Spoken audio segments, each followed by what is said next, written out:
Hello my dear students, welcome back to our YouTube channel. तो चलिए देखो students, start करेंगे वीर नर्मद साउथ गुजरात यूनिवर्सिटी का FY बीकॉम का सिलेबस। हम लोगों ने एक बार स्टैटिस्टिक्स के अंदर देख लिया, कौन से चैप्टर से कितने मार्क्स का पूछेंगे वो सब हम लोगों ने एक बार समझ लिया।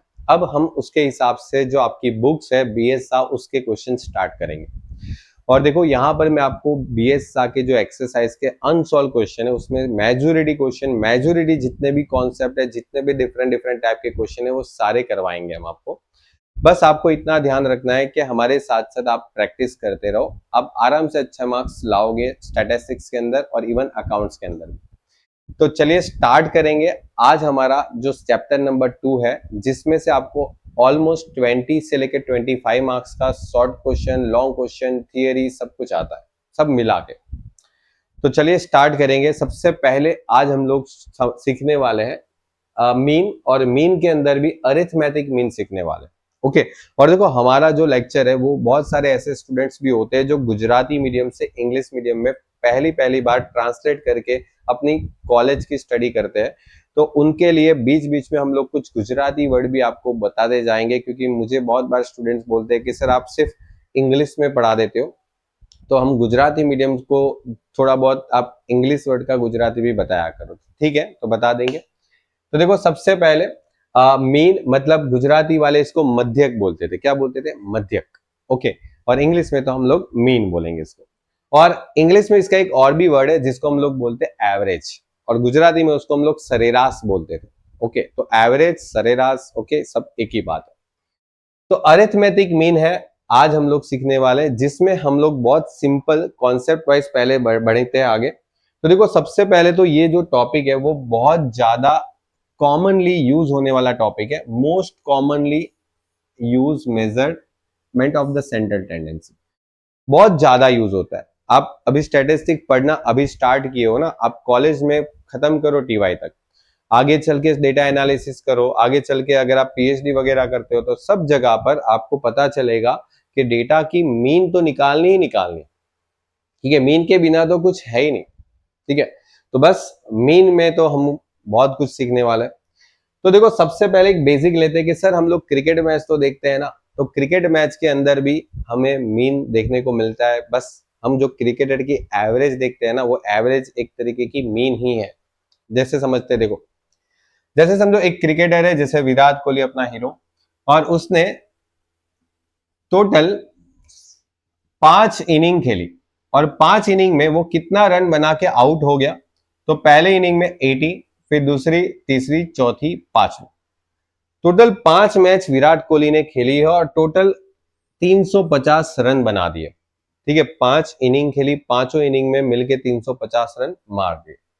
तो सबसे पहले हम लोग जो अरिथमेटिक मीन है उसमें क्या करेंगे, तो हम अरिथमेटिक मीन में टोटल करते हैं, और इस टोटल को हम लोग सिग्मा एक्स के नाम से जानते हैं। ठीक है, हम सिग्मा एक्स दिखाएंगे। नाउ हमारे पास उसकी जो बैटिंग एवरेज जो है, एवरेज मतलब क्या हो गया? मीन हो गया। क्या हो गया बेटा? मीन। तो सिंपल सी बात है, उसने टोटल कितने रन बनाए, तो बोले सर टोटल रन बनाए तो उसको बोलते हैं सिग्मा एक्स, और वो टोटल रन बनाए 350। ओके सर, समझ में तो आ गया। सर इस टोटल रन को उसने कितनी इनिंग खेली, तो उसको एन से डिवाइड कर लो, मतलब 5 से डिवाइड कर लो, लो बन गया आपका अरिथमेटिक मीन, जिसको हम लोग AM से भी जानते हैं, अरिथमेटिक मीन। अरिथमेटिक मीन, तो आंसर इज 70। ओके, आपको यहां पर भी दिख जाएगा। अब ये क्या बता रहा है कि भाई देखो विराट कोहली जब भी खेलता है ना तो एवरेज 70 रन तो मार ही लेता है। मतलब उसकी एवरेज, अभी तक उसने जितनी भी मैच खेली ना उस सब का एक एवरेज बता रहा है कि इतनी इनिंग में उसने इतने रन तो बना ही दिए। तो बस ये एवरेज जितनी अच्छी है जिस खिलाड़ी की, उस खिलाड़ी को हम लोग बोलते हैं कि भाई ये खिलाड़ी बहुत अच्छा है। ठीक है, आप देख लो इतिहास में जितने भी खिलाड़ी अच्छे खेल चुके हैं, ठीक है, उनकी एवरेज भी अच्छी होगी। ठीक है, तो ये आपका एवरेज का पार्ट है, और एवरेज ही मीन है हमारे लिए। ठीक है, चलो तो देखो सबसे पहले तो हमारा जो डेफिनेशन है वो भी अगर आप पढ़ते हो ना बुक्स में से थियरिकल, तो उसमें भी लिखा है in a simple word, sum of all the observation divided by the number of observation is mean.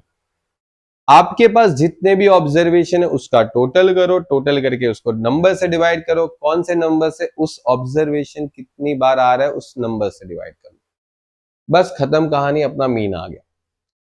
और मीन जो ढूंढते हैं ना उसके लिए तुमको डेटा देंगे, ठीक है, हमारे पास डेटा है, हमारे पास क्या है, डेटा है।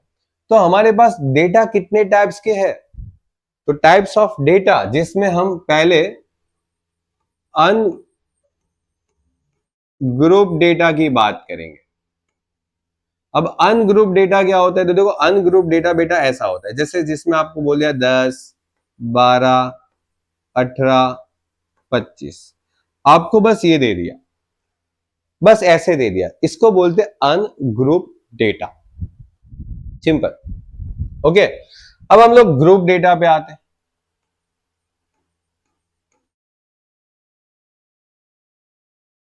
अब ग्रुप डेटा में देखो आप लोग, ग्रुप डेटा के अंदर दो टाइप्स हो गए, एक तो डिस्क्रीट फ्रीक्वेंसी डिस्ट्रीब्यूशन होता है और एक होता है कंटिन्यूस फ्रीक्वेंसी डिस्ट्रीब्यूशन, ठीक है, दो टाइप्स के होंगे ग्रुप डेटा, डिस्क्रीट और एक कंटिन्यूस।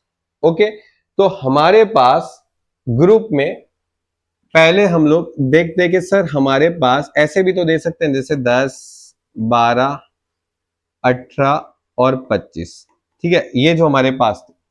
अब आपको इसकी फ्रीक्वेंसी दे देंगे, आपको इसकी फ्रीक्वेंसी दे देंगे, बोले सर एफ, एफ का मतलब हो गया उसकी फ्रीक्वेंसी, जिसको गुजराती वाले आवृत्ति बोलते थे। और एक खास बात, जो गुजराती मीडियम के स्टूडेंट्स हैं ना वो इसको असतत बोलेंगे, क्या बोलेंगे, असतत बोलते थे।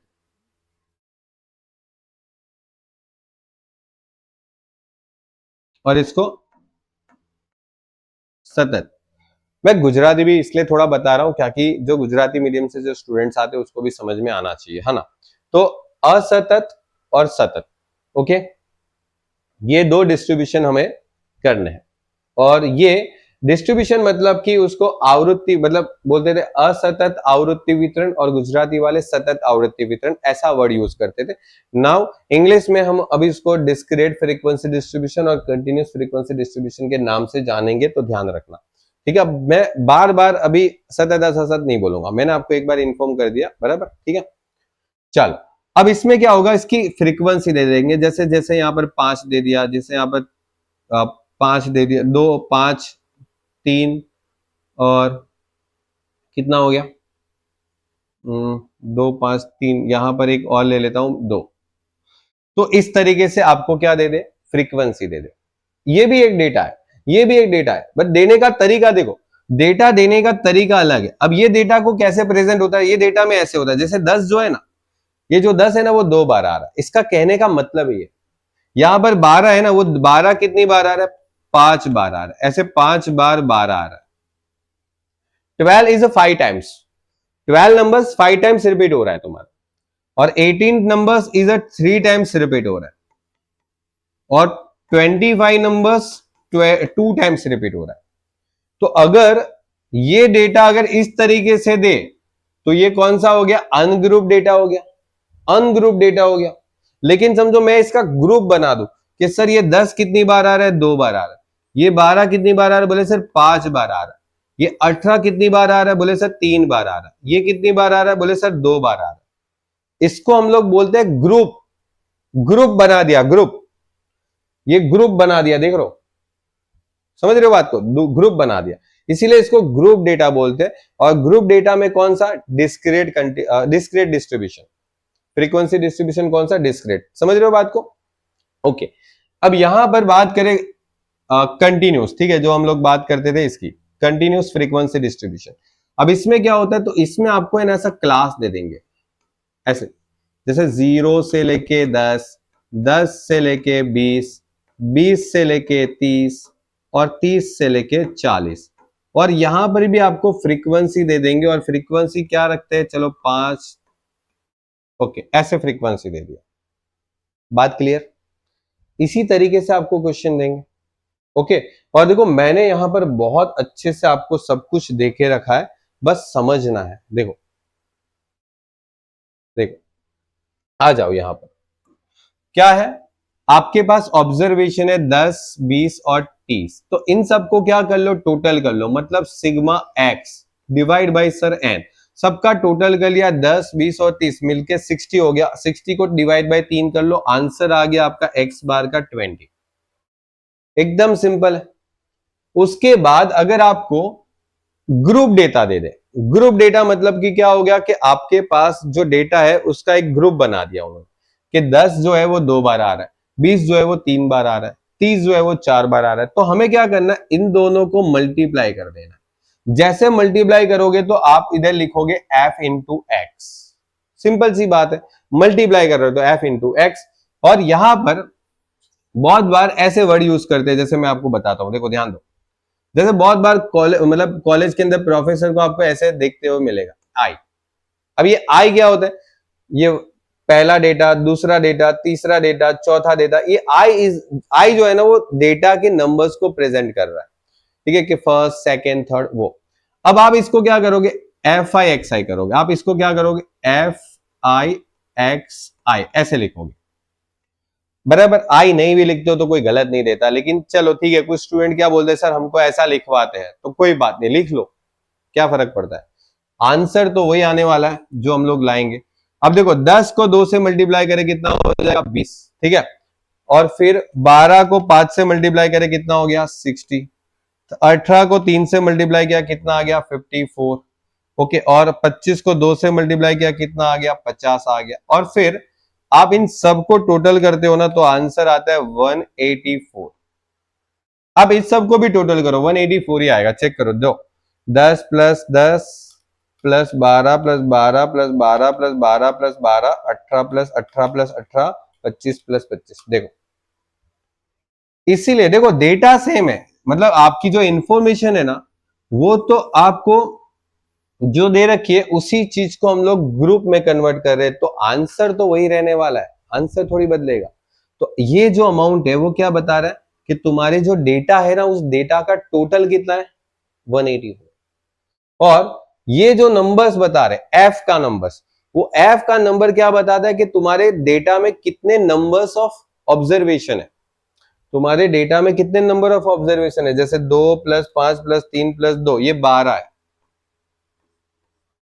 तो बात समझ में आई, मैंने अभी जो यहां पर लिखा था कि 10 कितनी बार आ रहा है, 2 बार, 12 कितनी बार आ रहा है, बोले सर 5 बार, ओके ये 5 बार, 18 कितनी बार आ रहा है, बोले सर 3 बार, और 25 कितनी बार आ रहा है, बोले सर 2 बार।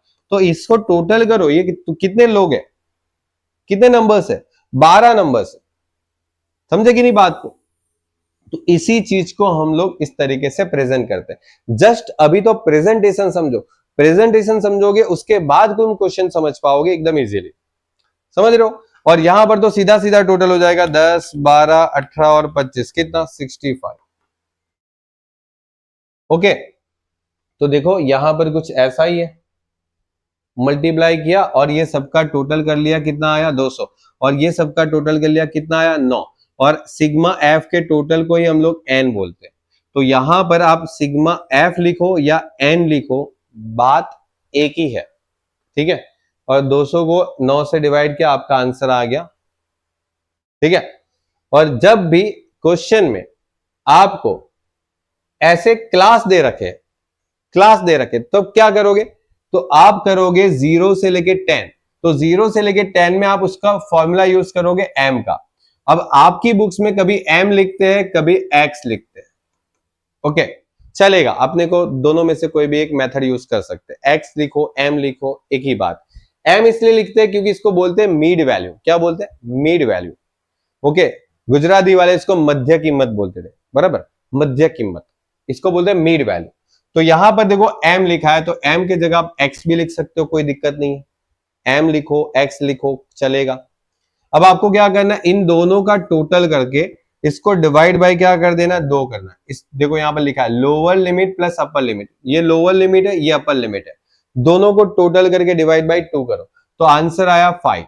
फिर 10 है 20 है, दोनों को टोटल करके डिवाइड बाय 2 करो, आंसर आया 15। फिर यहां पर 20 है 30 है, दोनों को टोटल करके डिवाइड बाय 2 करो, आंसर इज 25। और 30 और 40 दोनों को टोटल करके डिवाइड बाय 2 करो, आंसर आ गया 35। अब आपका काम हो गया, f तो आपके पास था ही था, ओके, तो आपके पास f है, एफ और एम को मल्टीप्लाई कर दो, या तो एफ इंटू एक्स कर दो, एक ही बात है, टोटल करो और आंसर आ गया, खत्म। तो ये तो जस्ट मैं आपको एग्जांपल समझा रहा हूं, हम लोग सारे फॉर्मूला भी देखने वाले, ठीक है। तो पहले हम लोग एक काम करते हैं, ये हमारे पास जितने भी हम लोग ने डेटा लिए ना उसको एक बार कैलकुलेट कर लेते हैं। तो देखो सिंपल सी बात, अगर आपको इस तरीके से डेटा दे दे जो अनग्रुप डेटा है, तो आप क्या करोगे, इसको x बार करोगे, सिग्मा x करके n से डिवाइड कर लो, मतलब 65। बेटा 65 डिवाइड बाई क्या करना पड़ेगा, 4। तो 65 डिवाइड बाई 4 कितना आ रहा है, 16.25।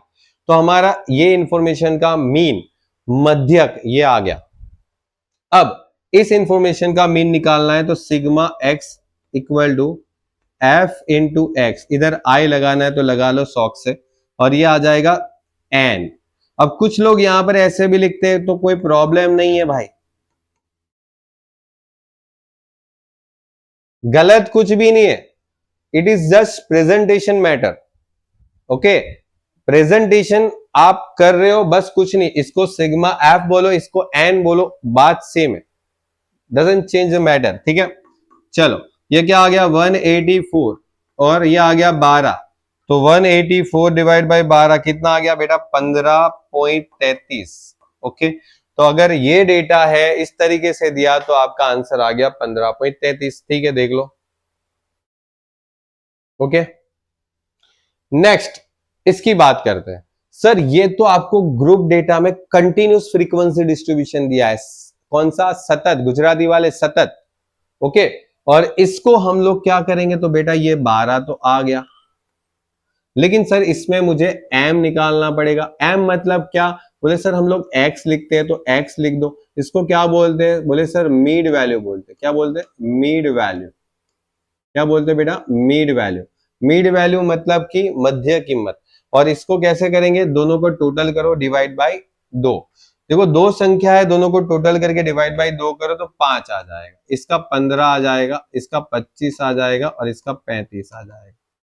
सिंपल सी बात है, देखो इन दोनों का टोटल करके डिवाइड बाई 2 करोगे तो आंसर जो है वो मिड वैल्यू देगा, मिड वैल्यू, बीच की वैल्यू। और फिर इसको एफ आई इंटू एक्स आई करेंगे, ये कितना आ गया 10, ये कितना आ गया 75, ये कितना आ गया 75, और ये कितना आ गया 70 आ गया। टोटल कर ले 10, 75, 75 और 70, 230 आ रहा है। ओके, और अब यहां पर जब आप एक्स बार निकालोगे ना, तो sigma f i x i divide by n लिखो, या sigma f i x i divide by sigma f i लिखो, कोई दिक्कत नहीं है, किसी को कोई प्रॉब्लम नहीं है, आप लिखो बस, पास होके आओ। ओके, कॉलेज के अंदर जो है ना, वो प्रेजेंटेशन जो है ना, वो आप ऐसे करो चलेगा। आप अलग अलग यूनिवर्सिटी की अलग अलग रेफरेंस बुक देखोगे ना, तो हर जगह पर थोड़ा बहुत अलग अलग देखने को मिलेगा, काम यही होगा। तो अगर 230 को डिवाइड बाय मैं 12 करूं तो आंसर इज 19.670, ठीक है, कंप्लीट। देखो इस टाइप का डेटा हो, इस टाइप का डेटा हो, या उस टाइप का डेटा हो, दोनों टाइप के डेटे, मतलब डेटा ग्रुप और अनग्रुप हम लोग ने कर लिया। और अभी तक जो हम लोगों ने जो किया ना, ये जितनी भी मेथड, उस मेथड को हम लोग बोलते हैं डायरेक्ट मेथड।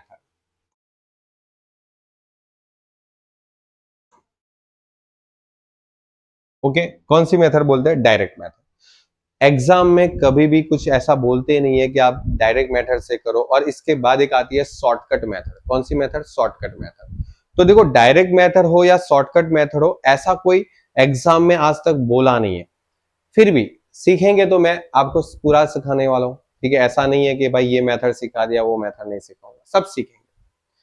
तो सबसे पहले तो एक सिंपल मेथड सीख लो जो कि हमारी है डायरेक्ट मेथड। तो ये जितने भी हमारे फॉर्मूला है वो आपके सामने है बहुत अच्छे से। एक्स कैसे ढूंढते हैं, तो टोटल कर लो, divide by N, sigma F into X. और बहुत सारे लोग यहाँ पर आई लगाते हैं, तो कर दो भाई आई, कुछ बुक्स में लगाते थे, कुछ बुक्स में नहीं लगा रहे, चलेगा, आंसर से मतलब है। और यहां पर मैंने आपको बोला कि sigma F x divide by sigma F करो, या फिर सर एन कर दो। ओके, तो भी चलेगा, कोई प्रॉब्लम नहीं है, मार्क्स मिलेंगे आपको, कोई मार्क्स कट नहीं होने वाले। ठीक है, क्लियर है। यहां पर m कैसे ढूंढते या फिर x कैसे ढूंढते, तो वो मैंने आपको बता दिया, lower limit upper limit divide by 2। चलो बहुत अच्छी बात है, और ये हमारा प्रैक्टिकल एग्जांपल। तो चलिए मैं आपको इस टॉपिक पे एक क्वेश्चन करवा देता हूं, फिर जाके हम लोग आगे बढ़ेंगे।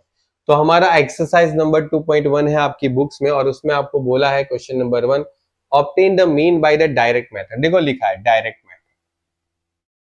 अब इसी क्वेश्चन में मैं आपको शॉर्टकट मेथड भी सिखा दूंगा, टेंशन नहीं लेने का, सब सिखाएंगे। ठीक है, तो शॉर्टकट मेथड का फॉर्मूला तो सर आपने बताया नहीं, बताऊंगा, सब बताऊंगा, चेक कर लो। देखो पहले डायरेक्ट मेथड कर, डायरेक्ट मेथड क्या है, तो देखो डायरेक्ट मेथड है सिग्मा एक्स।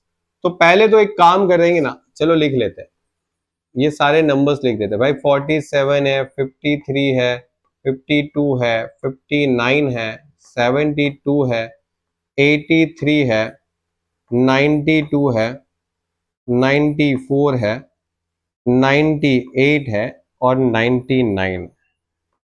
सर सबका टोटल बना दो, कितना आने वाला है?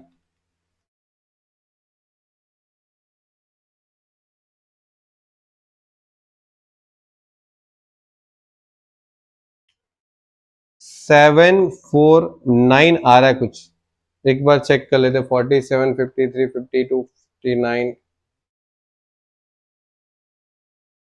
ओके चलो बहुत सही है।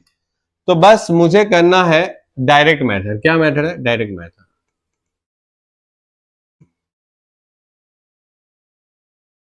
बताओ क्या होना चाहिए। एक्स बार इक्वल टू, बोले sir sigma x upon N. Sir कितने टोटल थे नंबर? 749। अच्छा, 749 और टोटल ऑब्जर्वेशन कितने थे? Numbers of observation 1 2 3 4 5 6 7 8 9 10। Okay sir 10 है, तो डिवाइड बाय 10 कर दो, 74.9 आपका आंसर आ जाएगा। खत्म कहानी। अब सर आप शॉर्टकट मेथड सिखाओ, चलो शॉर्टकट मेथड सीखते हैं।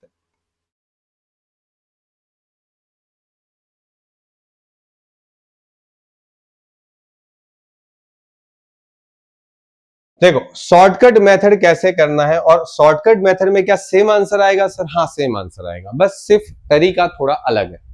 अब शॉर्टकट मेथड में क्या करते हैं, मैं एक d की वैल्यू फाइंड करूंगा, और वो d की वैल्यू जो होगी ना, वो मैं x में से कुछ भी मेरे मन से जो भी मेरे को लगता है ना, वो मैं माइनस कर सकता हूं। मेरे मन से मेरे को जो भी लगता है ना, वो ये पूरे डेटा में से मैं माइनस कर सकता हूं।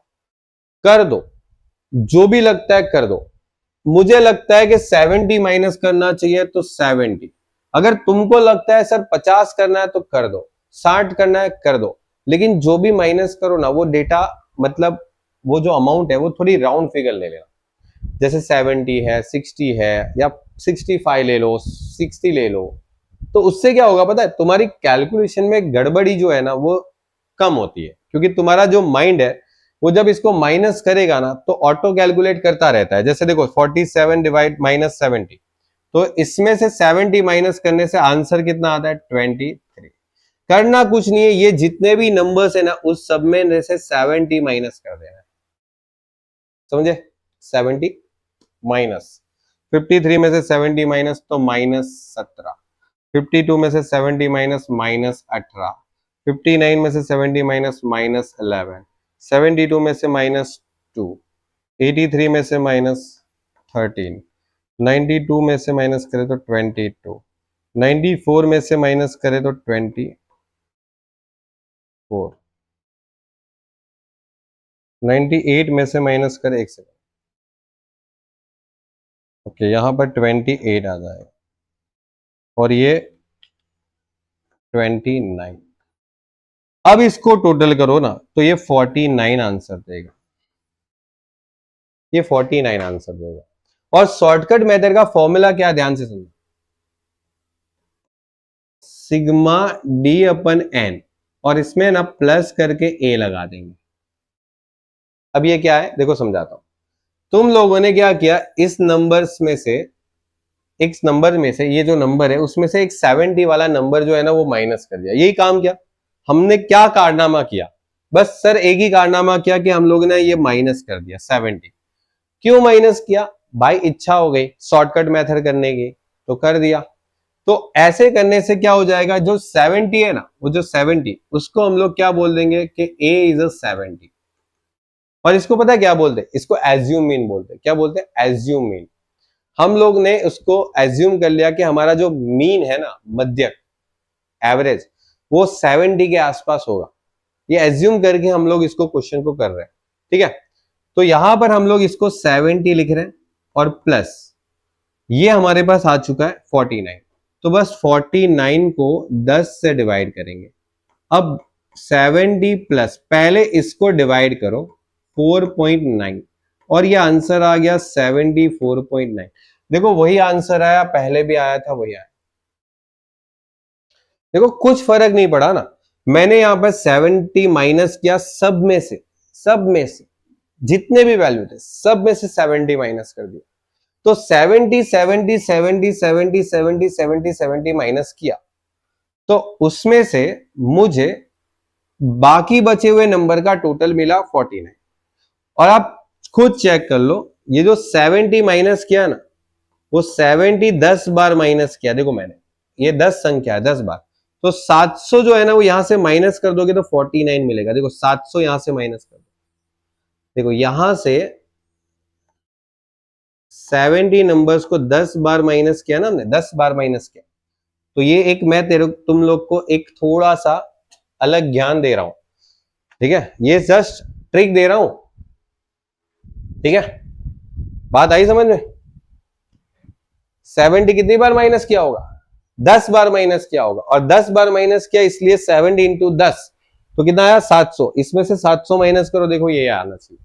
और अगर ये आ गया तो हमारा कहीं पर भी गलती नहीं है। और वो चीज हम लोग यहां पर भी कर सकते हैं, 49 डिवाइड बाई 10, तो आंसर इज 4.9 और 70 ऐड कर लिया, खत्म। अब सर बहुत सारे स्टूडेंट मेरे को पूछते हैं, सर आपने 70 क्यों माइनस किया। अरे भाई तुम 60 करके देख लो, तुम 60 करके देख लो, तुम 60 करके देख लो ना।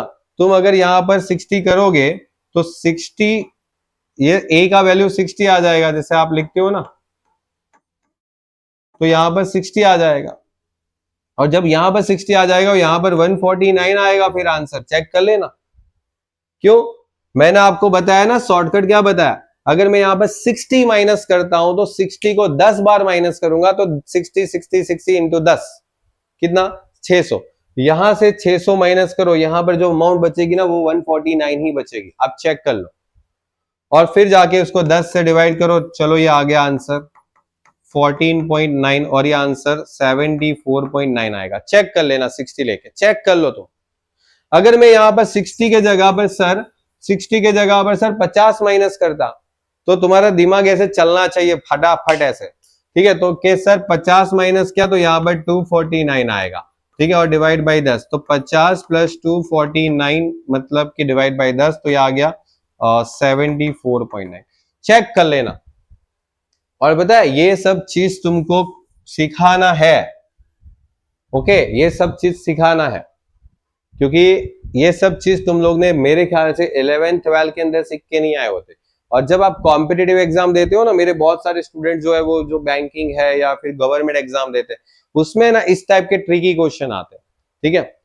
तो ये सब चीज तुम्हारे दिमाग को थोड़ा और आगे लेके जाएगी, और कुछ नहीं। जितना तुम अपने चीज को सिंपल सिंपल सीखते रहोगे ना, तो तुम्हारा दिमाग भी सिंपल सिंपल ही सीखेगा, ठीक है। थोड़ा सा अंडरस्टैंडिंग बेस पे सीखो। जैसे मैंने अभी आपको बताया 70 लो, 70 की जगह 80 लो और फिर क्वेश्चन करो, फिर देखो क्या आ रहा है, ओके, आंसर आएगा, ट्राई कर लो, ओके। चलिए, तो फिर समझ में तो आ गया होगा। तो बेटा मिलते हैं नेक्स्ट लेक्चर में, हम लोग आगे के क्वेश्चन सॉल्व करेंगे, शॉर्टकट मेथड और अपने जो डायरेक्ट मेथड है सबके क्वेश्चन सॉल्व करेंगे और एकदम डिटेल में करेंगे। कोई टेंशन लेने की जरूरत नहीं है। मिलते हैं नेक्स्ट लेक्चर में। गुड बाय और टेक केयर।